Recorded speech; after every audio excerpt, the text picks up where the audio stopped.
Hello class, and welcome to week 3 of public speaking. My name is Scott Hamilton. This week we were tasked with critiquing 2 videos from our classmates. My first video that I viewed was Kayla Pride. Kayla, I thought you had a good, funny story. You made good eye contact with the camera. It was well presented. You introduced your characters well. And let's face it, family stories are always funny for everyone to relate to. You were fidgeting with your hands at the beginning. Your hands are like prominently displayed right in front of the camera, sort of like what I'm doing right now. So that's maybe something you can work on. It would be better if you were standing, so that way your gestures and your body inflection would have told a better story. And you didn't have much voice inflection. What I would have done was use a deeper voice when I was talking about my brother, and just use your natural voice when you were talking about your sister and the comments that she made.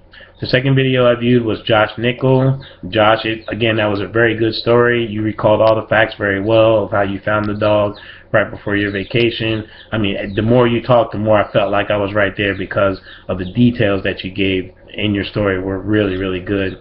And of course your story had an happy ending with the dog, surviving and living prosperously right now with your other pets. And because who doesn't like a happy ending to a story like that?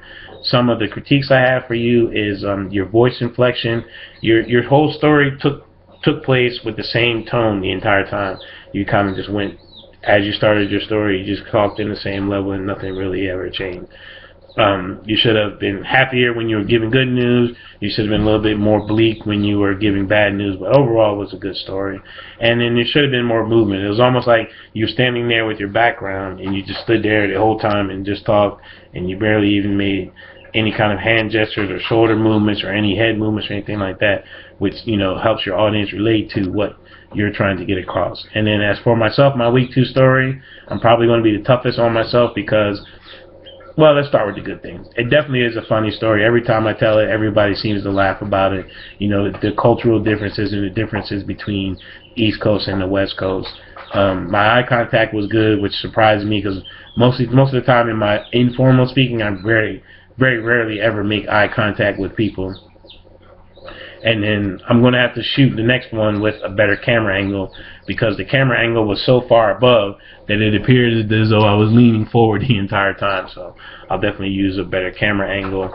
Some of the critiques that I have for my video was that I kept putting my hand on my face a couple times, and that seems to be like a nervous tick of mine as I'll touch my nose or touch the side of my face. And another thing that I've discovered myself doing after watching that video is blinking, and it gets kind of annoying after a while to see somebody blink over and over and over again.